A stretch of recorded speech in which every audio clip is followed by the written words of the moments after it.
And now I'm wondering who this Earth Spirit is going to end up playing with. Because do you want to pick Pango here? Most likely not. You're playing versus two BKB disabling abilities, and you can't pop the roll.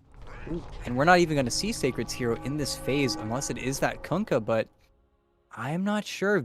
Infamous, they're doing something that they have done in the past with a lot of these hero picks. And speaking to Gunner draft wise, there are a lot of teams that are relying on the tried and true, the heroes at the beginning of this very, very long dry period. But at the same time, I think this Infamous lineup is missing some of the core features that some of their previous drafts have had in the past.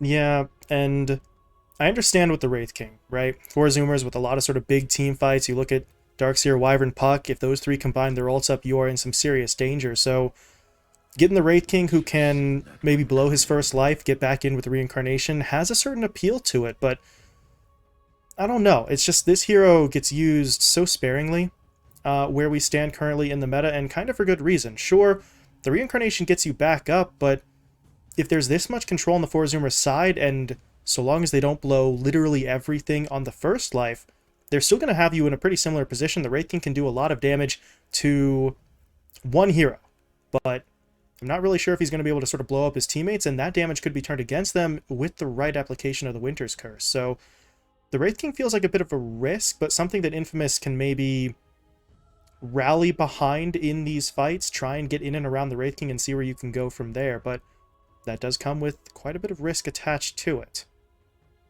And typically, when you do see a Darkseer lane as telegraphed as this Darkseer clockwork, you want a hero that's going to be able to sit there and take the Ion Shell damage and not feel too pressured when that dive does come, because it's always you put two Ion Shells on those creep waves, it pushes into the tower, then it pushes into you, then it pushes back into the safe laner, and then around that time you have level 2 Ion Shells and you're trying to dive that safe laner. So Wraith King is very adept at keeping in those higher HP pools, just naturally a little bit more robust than some of the other laners we've been speaking of. But at the same time, I like it a little bit just because it is that next go hero. It's that hero that once you get that Blink Dagger and Armlet, you can do half of a Puck's HP pool. Now, are you going to be able to touch this Puck? That is a very different question, because it really is going to be all on Michael finding those geomagnetic grips, finding those silences, because without him, everything falls apart. I feel like Infamous might even want to just go for the Tiny here because they really need something to lock down these heroes. I was going to mention the mid Sand King, a hero that we see picked up a lot versus this Puck whenever it feels like it's going to be slotted into a more core role. And yet again, on the Four Zoomer side, we are seeing the Darkseer Puck combo where you can coil into the pull, into the snap, but I feel like Infamous are going to be pretty okay being coiled, because every single time that that's going to go down, you're going to have the ghost ship. You're going to be able to throw it on all of your allies. Okay. All right. The second time we've seen Sacred playing this Bloodseeker, and there's no Timbersaw on the enemy team, but this is a very good pick versus the Darkseer, as well as giving a lot of lockdown to whichever hero gets cold embraced. And they gotta get cold embraced because this Wraith King is going to chunk you. He's going to go in. He's going to try and kill whoever he wants in the beginning of these team fights. Isn't a fantastic wall target either. But as we said in the previous series, whenever Infamous picked up this Bloodseeker, the Bloodseeker can feel like a hit or a miss. It can feel really dependent on your foreplay, where if you're getting those kills early on, you can propel yourself forward for those first 10 minutes of the game and you feel more or less unstoppable. But leave a little bit too early, feel like you need to help out your mid laner a little too much, or just lose the lane straight up because they pick something a little stronger, and then this Bloodseeker does not feel as fantastic. Now, Eternal Envy Lifestealer, it's going to be a little bit of a toss-up in that top lane, especially now that there's going to be a Winter Wyvern playing versus that Bloodseeker. Again, the Arctic Burn plays so well versus the Blood because you have to be at a high HP pool to play that hero. You need to go for those dives, and every single time that Arctic Burn is on you, you take that top lop of your HP down. You're always playing at sort of a lower HP pool than you would like. So I don't know. I think if they're going to draw top, Envy's going to be pretty satisfied with the situation. Mm-hmm. And a hero that doesn't have to worry about a lot of this lockdown. He can rage his way out of just about everything. The Bloodseeker is going to struggle to hit, and Michael with the rolls is going to have to get the timing perfectly. Even the Wraith King and the Kunkka, when they try to push in, their lockdown is not going to be as effective. So You've got Envy, who's got some magic immunity built in. You've got Gunner on the Puck, who is just so incredibly elusive by virtue of being Puck that a lot of this infamous lockdown may not necessarily go to waste, but it may have to be targeted onto other heroes, which could still work to their advantage, but they're not going to be able to just sort of isolate and pick off some of those cores in the way that they might have been hoping for at the start or even midpoint of their draft. And now the only thing I'm worried about at the end of the day is going to be watching this mid lane, seeing if Gunnar is going to be okay with this Kunkka matchup. Of course, they saw this Kunkka very early on. It's very easy to say this is going to be an alone Kunkka, but we've seen the Kunkka swapped over to that offlane position several times before, so you never know. But really, it didn't end up getting sort of countered. It didn't get a very bad lane matchup for himself. And actually, a lot of mid players think that this matchup is sort of heavily favoring the Kunkka, where if you do misuse that phase shift, if you get faked out, and Gunnar is going to need to commit his phase shift to dodge those Tidebringers, I've seen a lot of pucks, especially when we see it this early on, that have to go mid, want that Kunkka banned out in that second phase, but instead, they're just going to have to play it. So I wonder how hard a time Gunnar is going to have, because this hero, Kunkka, is very, very strong. It's very, very independent. It's one of the few heroes that's actually able to sort of chase down the puck and really give him a run for his money when it comes to farming that small camp. Yeah, definitely a situation where Gunner's going to have to, well, at least be a little bit cautious. I don't think he needs to change up too much about how he's going to approach this, but as you said, if you get faked out one too many times, could end up costing him. And we have seen earlier today with some of our other matchups that sort of Lesh versus DK one in particular, the one my mind keeps going back to, where one sort of unexpected death, one sneaky play from one of those two mid laners really just kind of sets the tone for the rest of the match. So, gonna have to be very careful here as Alone actually taking a couple of swipes at his own Obs ward. Ooh, and that's actually in Oh, it vision. did. Yeah. They're pinging it. They're pinging a lot mid with Gunnar. They don't have a sentry on anyone except for Z-Freak, and I think Z-Freak is walking over right now. I wonder what Gunnar will decide to do. He actually passes over sentry, which does mean, I believe, that Z-Freak is going to get the gold for this, but... Oh, and he misses... Okay, he's just getting the sentry. Interesting. But he sees Huh. Alone right-clicking the air, so... I guess Alone loses his ward, and they don't get gold for the sentry, but... Seems fine by me. Not suspicious in the slightest. I'm just swinging my sword over here at nothing. Don't come over here. Everything's fine. But as you said, yeah, that ward gets taken away, but you at least don't give up any gold for it. And on the infamous side, now you have a question. I don't think it's going to matter too much, but the sentry gets put down. Did four Zoomers see the ward because of this ward, which obviously is what happened, or do they just assume it was because there was a hero in the area who maybe saw the sentry get placed? So you can't be entirely sure of that. I don't really know if they're going to commit resources to try and de-ward it without being certain. But either way, Gunner with the tiniest of advantages to kick off this lane.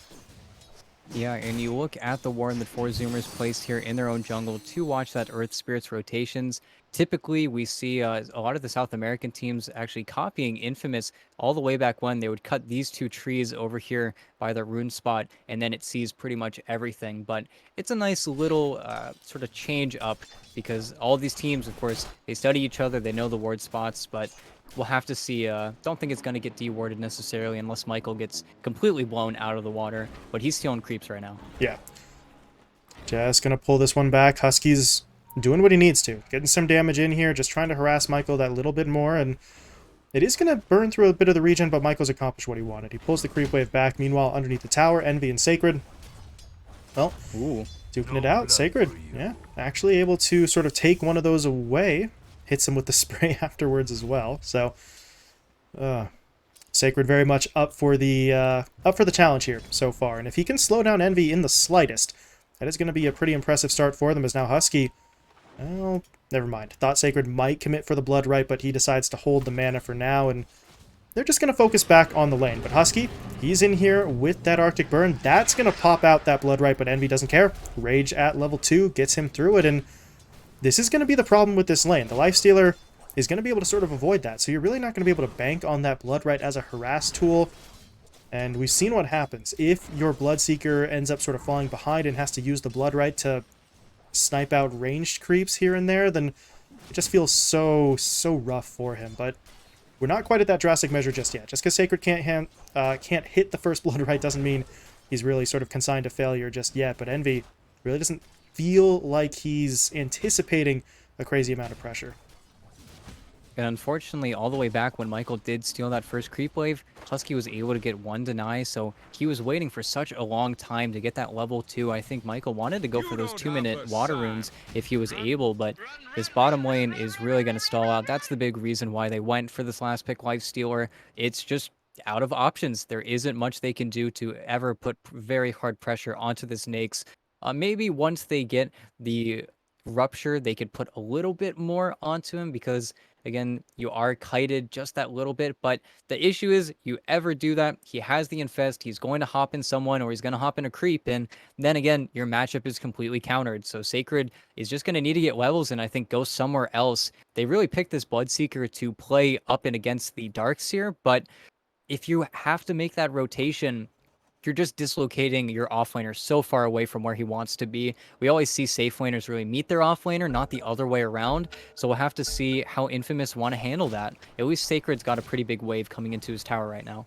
Yeah, that is going to get him an opportunity to pick up a little bit of experience. Meanwhile, Husky and Michael really just trading out damage. Husky, he's getting into that east side jungle, but the further he goes, the further away he is from his backup. So this is going to get a little bit interesting. He is attempting to bring the creeps over so he can get the Splinter. That's a pretty heads-up move. And Michael, I think he might just be dead. He's going to try to roll, but Husky steps in front of it. Can he get one more hit? Yes, he can. And Michael, I mean, there's only so much there, right? Husky just really outplays him. I love that move, getting the creeps over. Not only does that get him the Splinter, he also stacked that up, which may slightly come back to haunt him if that stack is taken by the Infamous lineup, but he's efficient. He's able to sort of outsmart his opponent, and that's first blood on the board for 4 Zoomers. And it's a really good first blood to give over because you have this lifestealer. Again, a hero we don't typically see very often. He immediately buys regen for himself. He gets these tranquil boots up, and this is going to make his job of being that sole defender of his safe laner's tower around that maybe 7-8 minute mark that much easier, where Envy doesn't really need salves. He really doesn't need the same level of support that other safe laners that we typically see will need. So he's going to be able to be a lot more lax with his gold usage on this Wyvern. We might see him pop a few more items that we'd otherwise see. And if he can sort of make progress towards those items a little bit faster, we could see rotations from him. Right now, though, he's the one getting rotated onto. The X pulls him back into the river. Alone's able to hit him up with a Torrent, and will find that kill, and Alone... Alright.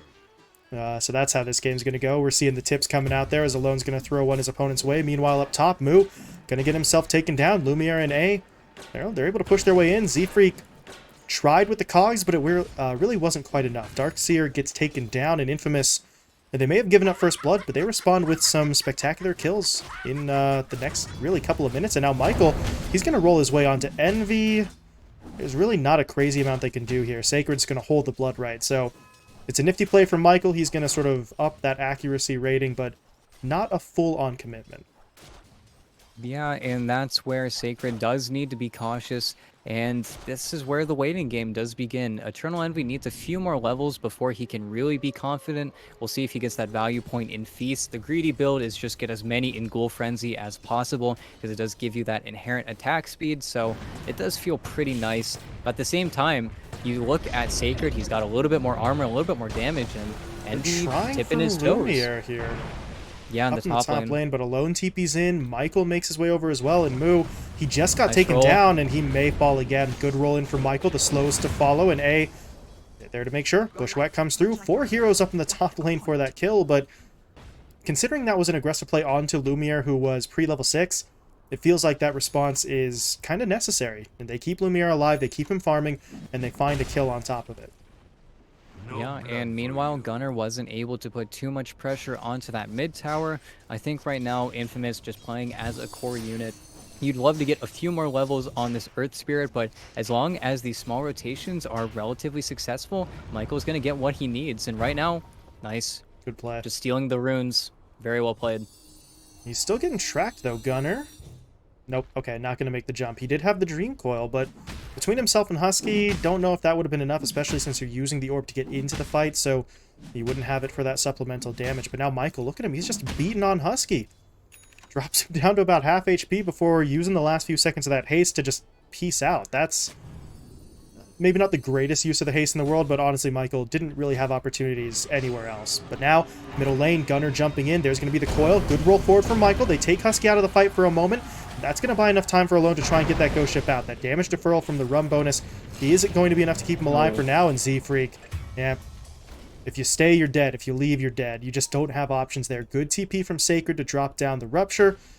And, well, Infamous go from potentially losing their mid laner to, again, finding themselves the kill. So first we saw it top, now we see it mid. The reactions from them are on point so far. And now Moo want to be a little bit careful in the top lane. A is going to try to hit him up. No Bushwhack coming out just yet, but he will bait him in. Lumiere, though, doesn't have the mana. Yeah, didn't have the mana to do anything. Maybe if he popped the wand, it would have been enough, but decides against it. And that's where you need to be cautious if you're for Zoomers. You don't want to give Sacred these very easy TP rotations, and he can really only play on 3 heroes in this game. The cores are more or less immune to that Rupture, but you give him a little bit too much farm, give him a little bit too easy of a time rotating around. We haven't seen Gunnar get aggressive to that same degree, whereas Alone, Michael, and Sacred are all really running around like maniacs whenever they feel like they can make that play and it'll work out. And this is all time that Lumiere, he's getting a lot of the actual CS in his lane, where Eternal Envy, well, he's still got Leadfoot in the bottom one. He has been farming that small camp just a little bit. He hasn't been able to stick in for maybe 10 CS more than this Wraith King, whereas Wraith King is just getting away with a little bit more. You even see Sacred feeling confident enough to farm the enemy team's jungle. And look, oh, they're all running ourselves top. A pretty, hefty rotation towards the top lane from both teams. Looks like Infamous have the numbers advantage, though, as they press in. They're going to go in on to Moo. They hit him up with the first stun from the roll into the silence. He does get the Surge off, but there's that X from the Kunkka, pulling him right back in. Surge does not matter against that forced relocation, and look mid. They've taken down Moo, and now, middle lane. Yeah, Sacred and Alone. Where's their creep wave? That's a little bit too far back. I thought maybe they could get some damage onto the tower, but not really going to have that opening. But Alone will just sit here, wait for the creep waves to meet up. He's got the Tidebringer at max level, so... Oh, he's pulling him away. That's a bit of a strange one. He's going to be able to farm it either way, but now his creeps... Never mind. I was going to say they could get some damage onto the tower, but Gunnar clears that out pretty quickly as well. And more importantly, Sacred made that rotation to be in the correct spot, holds the wave versus Gunnar, and Gunnar actually had to Dream Coil him because he was ruptured. He had already used the Illusory Orb, again, to push out that wave. It's something you need to be cautious of, and Gunnar will scout out one of the stacks here, but Lumiere is just going to bully him away. Okay, and he just continues farming. And Gunnar really can't take that one straight up just yet, especially with the Dream Coil unavailable, so he knows that the stacks are there. He can probably take a guess that it's not just the one camp that's stacked up either, but what can you do? They need the backup. They would need rotations in from Z-Freak and Moo, and the Clockwork, level-wise, is not in a perfect position here. It's not that he's that far behind the other supports, but you really do need that hookshot on him, as Gunnar's going to get jumped in on, trying to jump away, looking for the TP. Can they bring him down? They need one more hit, but they don't get it. Gunnar living life on the edge, but he makes it away. Really well played, saving the Waning Rift until after the Acorn shot, or rather the Bushwhack is finally committed. I think if A was a little bit more patient there, he gets the vision with the tree, and then he doesn't have to guess, but it's a little bit unfortunate for sure. And Husky's going to steal DD away from the Kunkka. Everything sort of going pretty okay across the map for both sides, as well as this giving a lot of time to A because Sacred used his TP already. Now he's the top laner, and A's going to take bottom. This all just means that this Lifestealer has, again, a very free time, going to naturally farm a little bit slower than the Wraith King. You don't have those skeletons to help you push out those lanes, farm those camps, but once you get actually into the game where Lumiere and Eternal Envy are going to start to clash, I think the Lifestealer pulls ahead in that matchup where he will just keep hitting you with the Feast as long as he has enough armor. And, well, there goes Z-Freak. Hello, Z-Freak. Runs into 3 at the top of the ramp. That's unfortunate for him, but yeah, Infamous just sort of wait. They lay that trap out, and that's going to happen every once in a while. Your supports are just looking for that vision, and they're going to sort of run face first into the enemy. So Infamous able to find the kill, 6-1 now in their favor, but you mentioned things were kind of going okay for both sides. If you're 4 Zoomers, a lot of these early deaths really have not set you back in a significant fashion. So It's unfortunate that you're giving over some gold. If it weren't for the 6 kills, I'm pretty sure Four Zoomers would have the net worth lead, but they're not really feeling too much pain. But now Gunner, he wants to go in on a Sacred. That may have been a little bit too much, though, as he didn't realize Michael was there. Good hook in, though, from the clock. Unfortunately, just not going to be enough. They still lose Gunner. Z-Freak's dying as well, but Moo does get in there, back into the wall. Nicely done, pulling everybody. And Sacred's going to be fast enough to get away, but can they go back in? Michael, wow, he rolls in onto a low-health Z-Freak. They find that kill. Now Moo hit by the X into the Ghost Ship and the Torrent. Moo is out of time on the Surge, and he's so surrounded right now. He's going to try, but there's the cleave. Alone hits him with the Tidebringer, and Infamous put together 3 more. And I was just saying, some of these deaths weren't setting Four Zoomers back too significantly. That one might hurt a little bit more. And just incredibly clean coming out from Michael. Just fantastic seeing him play this hero. You don't always get to see Michael Earth Spirit, but when you do, he definitely puts on a show. And I guess in a little microcosm there, talking about looking for heroes to pair with that Earth Spirit, as soon as they're ruptured, you can kick them, you can push them out. It's something that's going to cause a big headache, I think, especially for that Darkseer. And if Sacred can find those opportunities, because he really can only play on those heroes. I keep reiterating that if he can play on this top lane, Z-Freak and Darkseer are both, or Z-Freak and Darkseer, Clock and Darkseer are both very weak to that rupture, to the entire playstyle that encapsulates what this Bloodseeker wants to do. You see him rushing for that Aghanim Scepter as well, and then you know exactly which 2 targets he's going to go for. He's going to go for this Darkseer and this Clockwork. He's been rupturing Gunner, and I think Gunner has just been caught in a lot of different situations without the orb, and I don't think he can really allow himself to get caught too much more. His timing is already much slower than I think he'd really like it to be. So now I think we're going to see a lot of tier 1 towers fall, and the carries are going to continue to farm, but Infamous, they still need to get this bottom tower. It's at full HP. Envy has just sat in front of his creep wave pretty much the entire game at this point. Yeah, he's really just been uninvolved. 0-0-0 on the stat line, so playing his own game right now. But Michael is going to forcibly drag him into some degree of involvement here, as he did push forward, but not enough to start the fight. X from alone, though, yeah, there's the response. Envy doesn't care. Pops the rage, walks away, even digs himself up a bounty, so it is all about the economic game right now for the Lifestealer. You really can't put too much pressure on him right now. They can't put pressure onto Z-Freak, though. Hit him up with the X. He's going to... Oh, okay. Tried to time out the hook shot that very nearly pulled him back, but he does still get caught. The Cold Embrace buys some time, but there's going to be the Winter's Curse now connecting onto 3. Z-Freak walks away, and Michael will be taken down. Moo even drops down the back wall combo, and Gunner, he's getting in on the back line of this as well. Infamous, they just did not realize. They thought it was just the Clock, who they did eventually kill, as A was able to get off the snipe, but it feels like it's going to cost them so much right now. A gets sniped out. Lumiere is trying to fall back. He does have the ult, but you'd rather not have to use it here, as I do believe he's going to be able to get himself out of that. Nope. Last bit of DOT finishes him off. The Witchblade, oh, coming in clutch.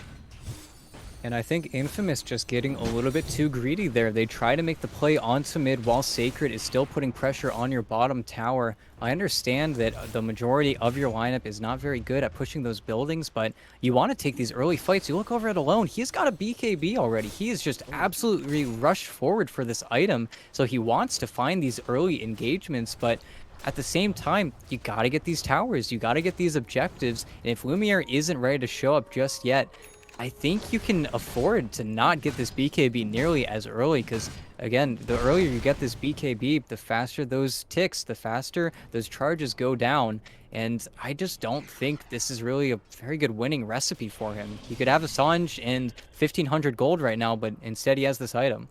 Yeah, just maybe not quite on the same page. I mean, we have seen plenty of scenarios where that BKB rush sort of plays out in their favor, but Infamous would need the rest of the lineup to really be on board with all-out fighting. And Sacred, he's not done with the Aghanim Scepter. Lumiere is still working his way towards finishing out that Desolator. So the timings aren't aligning, but Infamous are still trying to make the most of this. You see the push down into the bottom lane. They've got that siege wave, so they're going to look to take it down with the cart. The glyph slows them down, but it can only slow.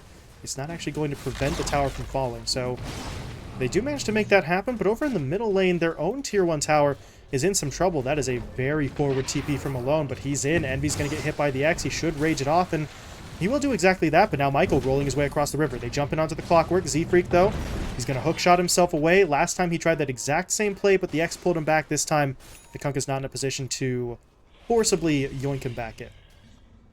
And I think if Sacred really wanted to, he could have gone for the rupture there. Maybe a slight miscommunication between him and Michael. I think they really could have gone for that kill and have been freed to do so, but instead, they're going to be a little bit more patient and give, honestly, Gunnar a lot of time to take all of the space sitting up in this top lane. And his teammates are going to meet him up there, forcing Infamous to try and make a play, but I'm not Sacred. sure they want to fight this. They spotted him, but they're A. actually going to try for A first. That is the far easier kill, as A pushes himself onto the high ground, but directly into Moo. So he should be dropping here. Sacred, though, did run into the clock, but the Blood Seeker falls first. The rupture wasn't very useful once the clock works in on top of him, and now Michael's in some trouble. The roll canceled by the Dream Coil. Heads-up play from Gunnar. Not going to let that opponent get away, and that's a clean 3 kills. Nothing given up on their own side, and you see them pinging out the tower afterwards. They do want to get this objective, and with Envy and Gunnar hitting it up, I think they can get it. But over in the middle lane, they've got eyes on Alone as well, but Moo, well, he's not going to commit for it. His teammates were coming in, but maybe not quickly enough. But Alone, he actually left the middle lane to go up to the top lane. So Envy and Gunnar do have to try and back themselves away. Gunnar does get hit by the X, but he should dodge this one out. Actually, there's nothing to dodge. Okay. No ghost ship coming in, and they had already used the torrent, and now Gunnar and Envy say, hey, if it's clear, we're going back. We're looking for the fight. Alone has to BKB. The wall, though, will be thrown down, so Alone is still kind of trapped. The physical block from Z-Freak as well, coming in with those cogs. Alone does get taken down. They'll lose Z-Freak, but now Winter's Curse deployed onto Sacred. They're going to try to roll in with Michael, looking for that backup. They get the silence down onto a couple, but it's really not helping the Bloodseeker. He's still dropping low. Gunnar is going to try to finish him off. Will be able to do so as Moo does get hit by the Rupture, but he's got the bonus HP now from that Infest, so he's going to hold his ground. Lumiere trying to sort of manage the toggling on that armlet, but his HP is so low right now. I don't really know if he wants a second round, and at this point, Core Zoomers are going to go in again. All right, they just don't really see the need to stop, and Infamous can't hold. A is going to get taken down here as Envy finds that last hit. Gunnar, meanwhile, jumped onto Lumiere, burned him the first life. Now the Dream Coil is going to be there on the second, but I don't know if they can really continue the chase. Gunnar would have to go directly into the base for that one, and Envy, at that point, could not follow after him. So they do finally sort of relent, but that is a second teamfight win going their way in addition to the Tier 2 tower, and now the outpost picked up by them as well. So a pretty sizable swing. They go from down by about 3k to now in the lead. No blood for you. And that's where you have to think Alone, this BKB, if you have maybe another item there, you do that much more damage, and it feels like maybe we can fight. He popped his BKB so late, he had already taken at least 2 ticks of Arctic Burn, as well as pretty much the entirety of that Witchblade. And then, of course, you had the beautiful play coming in from Z-Freak. You had the physical block coming in from those cogs.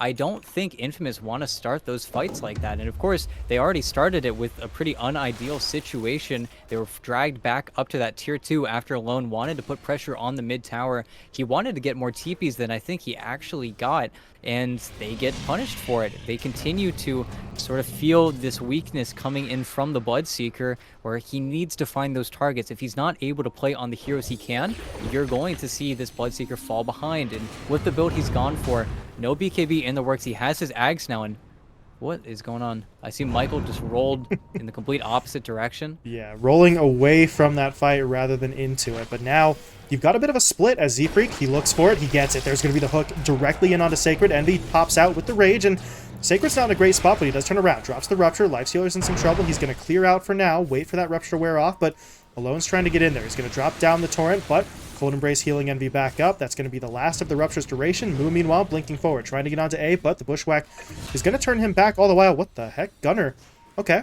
He went on a bit of a hunt all the way into the south side jungle to catch out Michael, who, as you mentioned earlier, had been rolling away from that fight. So that, it really doesn't seem like a major play, but if you take a look at it from the wider perspective, Gunnar was so confident that his teammates could either draw or win that fight that he just leaves them and goes chasing after the Earth Spirit. So the lead that they have, the momentum that they have, and the trust that Gunnar has in his teammates allows them to make that play. And this is where this Bloodseeker, again, you can't harp on it too much, but you're going to feel like Sacred isn't going to want to show up, or he's not going to want to show himself. You can't really afford to be that offlane Bloodseeker where you're ahead, you've got a good KD, you've got a decent amount of farm, and you can itemize to close a lot of your non-ideal matchups, but they picked it into 4 other heroes. They should have known what they were getting into, and again, if you're not able to find the clockwork, you're not able to start with it on Moo, this infest is just so obnoxious. Either you're casting it on Eternal Envy and then he's hopping in Moo and they're surging away, or he's hopping in Moo, giving him another 1000 HP, and you're not finding the kill there either. And they're trying to make the play onto Gunner, but really none of their lanes are fixed. This play is quite obvious. You see 4 other members, the 4 killable members of 4Zoomers, smoking up together by themselves, and Infamous are going to continue to fall behind just a little bit here. Yeah, just a bit too telegraphed on that play, but Envy is making his way mid, looking to put some damage onto Michael. This may be a bit too far forward if he doesn't realize everyone else is here, but okay, the boat does hit. The X comes out, but you see Infamous, they don't want that fight. They really, truly don't want to go directly into the lifestealer. They would rather sort of pick at the edges and really get Sacred into a position where these ruptures can be useful, can really sort of put that lockdown in. If you hit at the lifestealer, he's not really going to care all that much. As you mentioned earlier, he's always got that infest play. Just sort of hop into a teammate, don't worry about the damage, wait things out, and then pop back out later for the actual engagement. So, Infamous, I mean, the Bloodseeker was looking pretty good for a while there. It just feels like the number of opportunities that actually exist now took a pretty dramatic drop-off, right as Sacred was sort of getting that Ags and feeling like he was supposed to be hitting his power spike. So, the timing is so incredibly unfortunate for him, but they're going to try and make something happen. 5-man smoke here, pushing their way towards the river. The question is, who do they go on? Anyone that they try is going to get the jump on them first with the vision, as they do get that pop, but Michael rolls forward. They're going to catch out Z-Freak. Cold Embrace, though, buying time. Husky gets off the ult. It only hits onto 2, though, as Sacred does jump in with the Rupture. So Husky's quickly going to try to get himself away. Cancelled by Michael, though, with the roll, but now Lumiere, a little bit by himself. He's going to get hit by the Dream Coil, and I'm not entirely sure if they have the means to defend him a second time. The Reincarnation will get him back up, but Moo threw down that back wall combo, so they've got to clear out before those illusions really start to hit them up. But while they did so, they do at least finish off the 2 supports. Husky and Z-Freak were sort of left alone as a distraction. They will both fall, but the cores, they want in. They're going to take down A. They're in onto Sacred as well. Alone, he's going to get out with the TP during the duration of his BKB. But that fight got so unbelievably broken up. And, well, net worth-wise, it doesn't look like 4Zoomers take the advantage. They lose 2 supports, but they get 2 kills. They burn through that Reincarnation, which at level 2 is still on a little bit of a cooldown. And we saw there that Sacred trying to get the Rupture onto the puck. He wanted to give some sort of lockdown, and it's not even lockdown. Gunner is still capable at playing his hero while Ruptured entirely. He has the blink. He can do pretty much the exact same thing he was going to do before. Finds a 2-man coil, and up until Sacred maybe has that BKB, he does not feel confident standing in these fights. And, ooh, that's a sick kick from Michael, getting him out of dodge, but this still does not feel fantastic. And hook still on the from run. Z. Okay, doesn't have the angle. Yeah, okay. It would have been neat, but at that point you're, again, yeah, as you said, you don't have the angle, and you're pushing into an area where you don't really know. There were a couple of heroes in the area, so Z-Freak would have very quickly found himself outnumbered and surrounded. So instead, they fall back. They'll go for Roche, first Roche of the game. Z-Freak's now sort of acting as that man in the intercept position here, just in case someone comes over, and they are starting to come over. A's going to fire off the sharpshooter. Not really going to hit much, but they do now know that that Roche attempt is happening, and they are going to take steps to try and address it. Moo, though, well, healed up by the Cold Embrace as well as the Infest, so they're going to keep on going. The progress, though, isn't fantastic, but Gunner, okay, jumped forward, dished out some damage. He's going to fall back now, but not before he drops the Dream Coil, so they're really trying to just keep Lumiere away from the pit. Now the Winter's Curse hitting onto 3. They've locked down, well, pretty much half the lineup. Now there's going to be Moo dropping down the wall into the vacuum. Meanwhile, Envy did pick up the Aegis, so he's going to push in, but he didn't pop the BKB or the Rage there, so he actually does get hit up by that first little bit of lockdown, but he is still pushing his way forward. They are looking for the fight. Haven't brought anyone down just yet, though, which is kind of surprising, but, well, at least they get Roshan, but that fight is not exactly the clean initiation they wanted. And Lumiere, he's thinking about it. They get the Rupture onto Envy. He doesn't have his ult, so he may be in some danger, but while all that's going down, Gunnar does track down Michael once again. Kind of feels like it's a bit of a vendetta at this point. Just keeps on looking for that one. But speaking of looking for kills, Husky picked up, and now Envy's into the fight. He's going to push his way forward. There's another Rupture out from Sacred, though, but Envy doesn't care. He actually does not care. He is soaking up the damage, continuing to push his way forward. He and Z-Freak, though, aren't really going to catch up to anybody, but now Gunnar pushing his way forward. He's got the Dream Coil. He needs the Blink to get into position, but while he's waiting for his moment, Moo gets sniped away. A finds the kill. Z-Freak now falls too, and if you're 4-Zoomers, kind of feels like you've waited a little bit too long at this point. The advantage they had initially with that Aegis being picked up, pushing directly into the fight, was about a minute ago. So now Gunnar is actually the one in some trouble. Oh, he's going to get hit up by the roll, and that's a big play from Michael. If Michael doesn't sort of make that TP in, I don't think that they have the immediate lockdown to prevent Gunnar from just jumping away. So Michael makes it happen. Sacred gets the kill, and Infamous, a little bit of a gift and a little bit of fantastic execution. That fight just goes so wrong for 4-Zoomers. And a fight that they did not have to take. They could have disengaged. They had the Aegis. They had the tools. They decided to stick around, fight instead. They kited away from their own Darkseer wall. It felt like as soon as that vac wall, the triple vac wall, after the curse landed, they needed a full reset, and Infamous are gifted it. Not only that, you take a look at all of the vision placed around this area, and Zoomers took the bait. They followed them right into their territory, and that's where Infamous can actually pick and choose. They can decide to find out where Husky is, take him out first. I really don't think you can play in such a vision disadvantage where if you look at 4-Zoomers, they can really only see with the flare once they go up to that high ground. And sure, they're strong, but you don't have wall, you don't have coil, you don't have a lot of your ultimate abilities. And then Gunnar getting picked off at the end there, think the cherry on top, not really expecting Michael to respawn TPN, and Michael only had 2 stuns or 2 stones there as well, so just made the perfect play, perfect execution coming from him, and a fight that again 4-Zoomers did not need to take. They could have just walked away.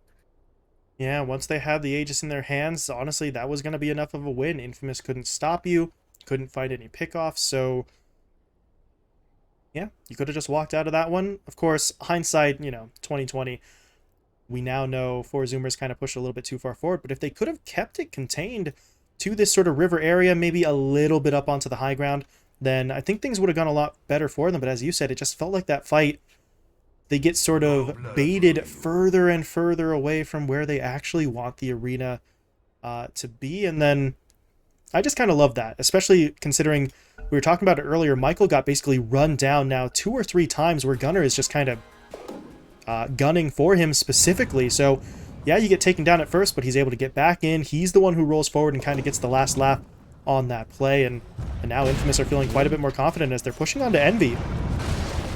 Locking him down, keeping him in the blood right. He does have the rage, though. He raged and BKB'd. That's a bit of a fat finger, maybe. In case one didn't work. In case one didn't work, I actually know for a fact that his BKB is on the Alt-A key, but very different muscles or very different fingers that I think you need to use to press both Alt-A and Q at the same time, so you never know. You never know. But did kill any attempt onto his life. But this is more time. This is space where we were talking about that Lifesteal versus Wraith King matchup being in favor of Envy, but once Lumiere gets a little bit more armor, I think that's where we might see this Lifestealer start to struggle to stick onto him. Unfortunately, this is a free pick onto A.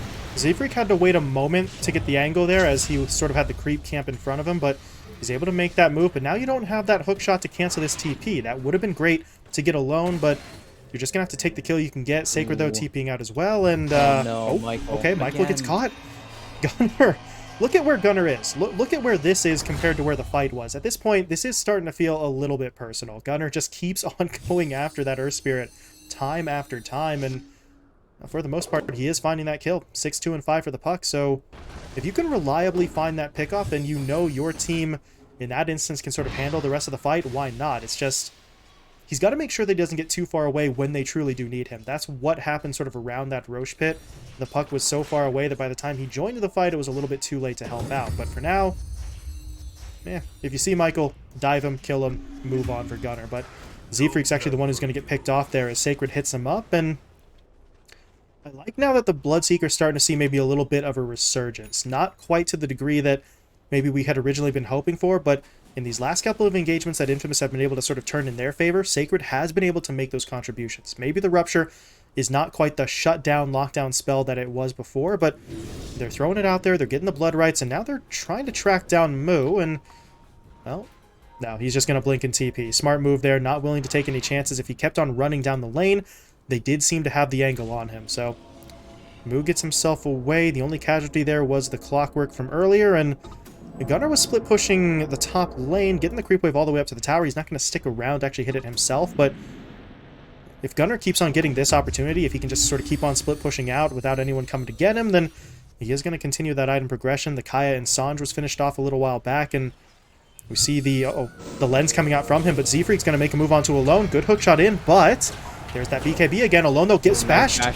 Envy gets the bash. Alone still looking for the TP, but at that point, yeah, without the BKB, that doesn't really do you a whole lot of good. And now, as unfortunate as it is, you sort of, oh god, call back to the scenario earlier on. We were talking about how early that Kunkka was sort of getting that BKB purchased, and I don't know, he might have still been dead either way, but at this point it's down to its lowest duration, so they haven't quite gotten what they wanted out of that BKB. It's obviously still going to be useful, but I think he could have delayed the purchase a little while longer. Gunner stop. Oh, is he getting it? Michael, no, seriously, okay, at this point, like, Michael, give Gunnar a call after this game and hash it out, man, because he is just absolutely on you at every possible opportunity. But there's Michael dead again. Meanwhile, Moo just sort of doing a little bit of advanced scouting there. He's got 3k HP with the Infest, so didn't really have to be worried about getting taken down. And for Zoomers, they're really just starting to take control of this north side jungle. This is an area of the map that's going to become so important as Lumiere tries to hit that sort of next spike. If you can confine him to really just this triangle, he is not going to be progressing to the degree that he needs to as Sacred gets jumped in on. There's going to be the normal punch from Moo, and yeah, Sacred, no defensive items. He could have tried for the Force, but that would not have been enough separation. So, for Zoomers, sort of getting knocked down a little bit earlier on as they had sort of lost that net worth lead, but you see from the graph, they're right back up to their previous advantage, which is still not massive. 1,500 at the most, but they have sort of reestablished some control here, and they are looking for more control of the map too. Envy wants to push in onto the tier 2 mid, and there's no one here to stop it. No, and that's where I was going to mention with Gunnar's build, he has gone for that spellcaster version of Puck, which does feel very nice, especially once you get items like the Octarine Core, like the Arcane Blink, where suddenly you have permanent phase shift. You're always going to be able to sit there. You really feel invulnerable at that point.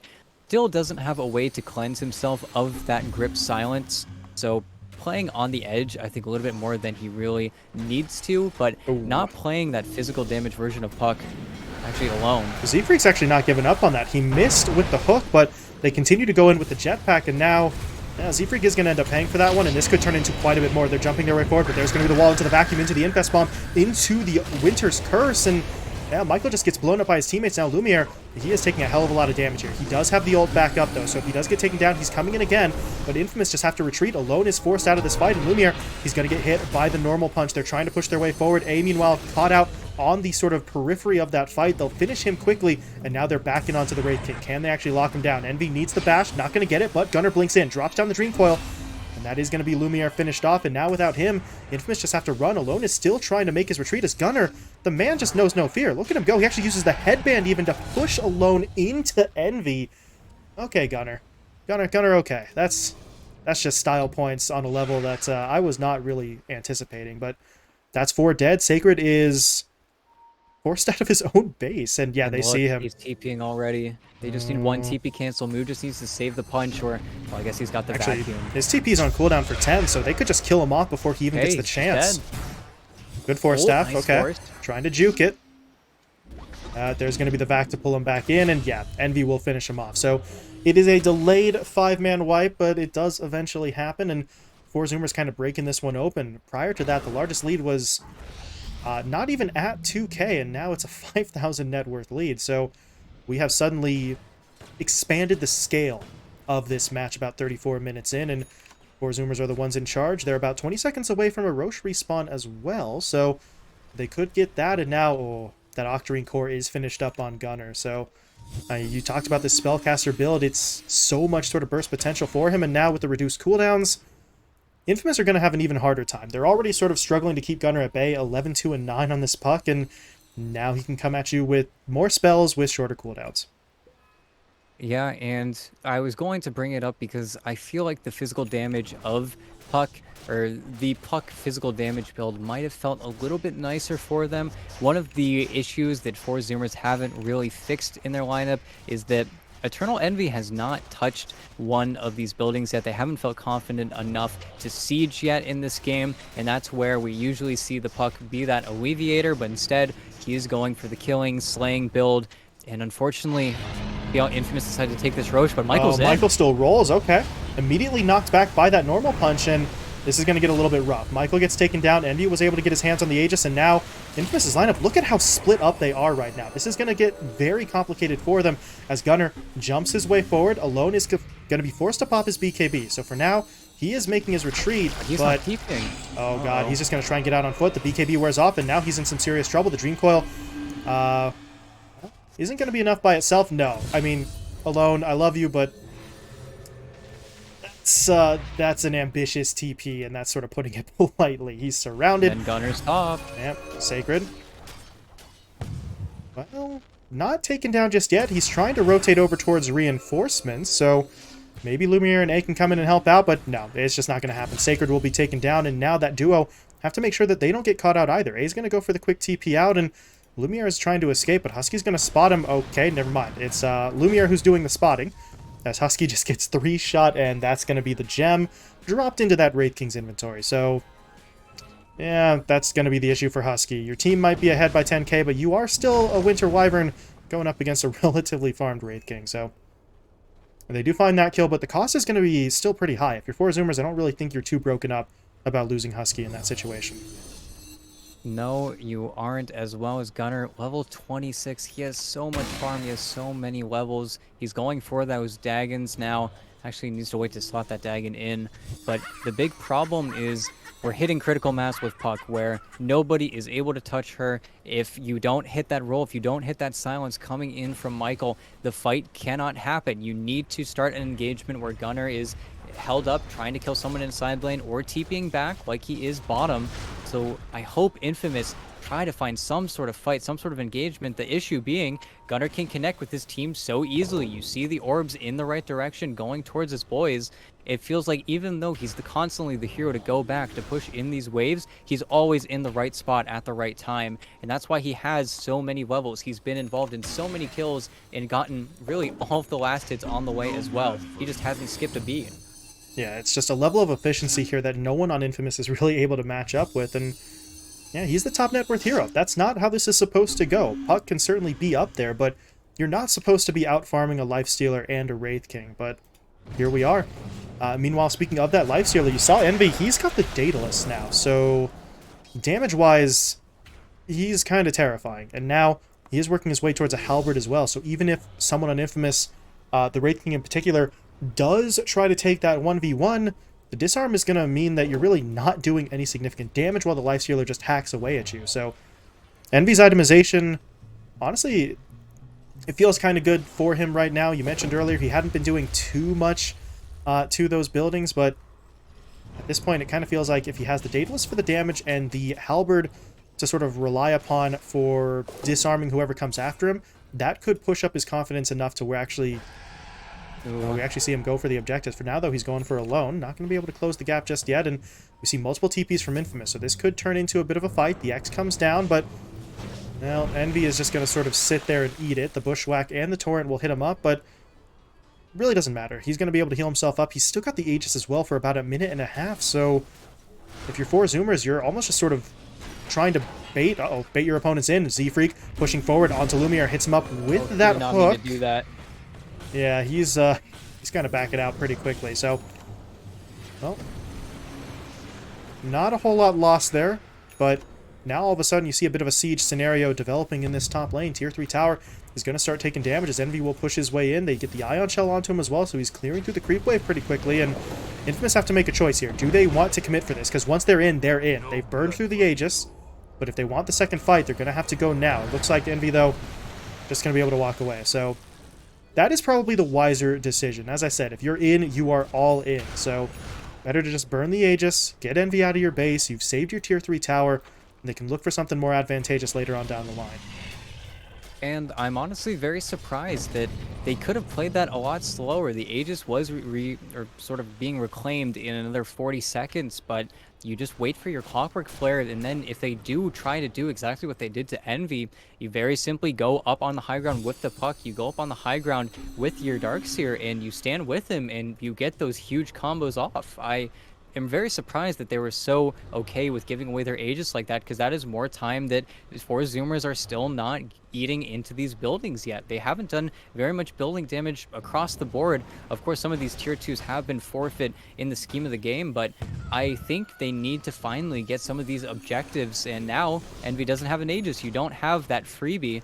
And if you're waiting for that next Roshan, that's another sort of instance where Infamous are going to be able to contest you a little bit. It's been a very quiet game coming out from the supporting cast. It feels like Lumiere is the most successful team member as of right now. But if you can get this Hex coming from alone, I think the game can completely swap on its head. All it takes is one or two deaths coming in from this puck and Lifestealer, and suddenly Infamous are on top of the world. Yeah, and that is always the danger when we start approaching, or not even approaching, we are into the late game stage. Your puck, 2 deaths to this point in the game, Envy with none, but now that starts to matter less and less. It's not about what your stat line has been, it's dying now. If you die here this late, if the death timers sort of build up there, if the buybacks get expended, then your efficiency through the first 40 minutes is really not going to matter all that much. So Infamous, well, they're looking for it. 5-man smoke play, getting them into that jungle. They could run into the puck, but Gunnar already clearing out. Ooh. Okay, Ooh. he's going to be able to jump himself away. That gets a little bit tense, but now Envy TP's in. Lumiere's TPing away, and they don't catch him, but they do catch Alone. There's going to be that Dagon play in. There's a hook from Z-Freak further to the north, though, so as soon as they finish Alone, they can also get onto onto the Bloodseeker. That was a Force Staff immediately countered by a Vacuum, so that Bloodseeker just gets pushed up and then sucked back down in about half a second. And he does get finished off. 2 dead. Buybacks are available, but that's not what Infamous wanted there. That's really the exact opposite of the play that they needed to make. Now it's right back into that siege scenario. And yeah, Envy, he doesn't have an Aegis, but he doesn't really feel all that afraid. If the buybacks come out, yeah, sure, maybe we have a different conversation then, but until those buybacks get committed, they're going to put, oh god, Gunnar, directly in. Lumiere's going to try to hit him up with the Abyssal Blade. Nice roll forward from Michael now as well, and actually, Gunnar's pretty dang low here. They're going to try and buy some time for him with the Cold Embrace, the Glimmer coming out as well, and there's going to be that Winter's Curse, locking down everyone. Vacuum into the wall from Moo. That should be enough to take down Michael, as they do find that kill, but they still needed to really pull back to try and heal up on Gunnar. It looks like he's going to be okay for now, while Envy takes charge, pushing his way forward. Infest play, going to keep Moo alive. This is just turning into an absolutely chaotic fight, as Lumiere, he's so isolated from his teammates right now. He really needs to try and link back up. He will lose his first life, but I don't know how much he can do with the second. Buyback. Yeah, that's not good. They're going to lose pretty much everything. Gunnar picks up the double, and that's just going to be the GG. That escalated quickly. Infamous go from maybe we can mount a defense of our tier 3 tower to oops, we lost everyone and all of our buybacks are gone. So that's just how quick it can happen. That was what we were sort of waiting for from the 4Zoomers side. They were patient for quite a while, but once they see the opening, they're not going to waste the opportunity.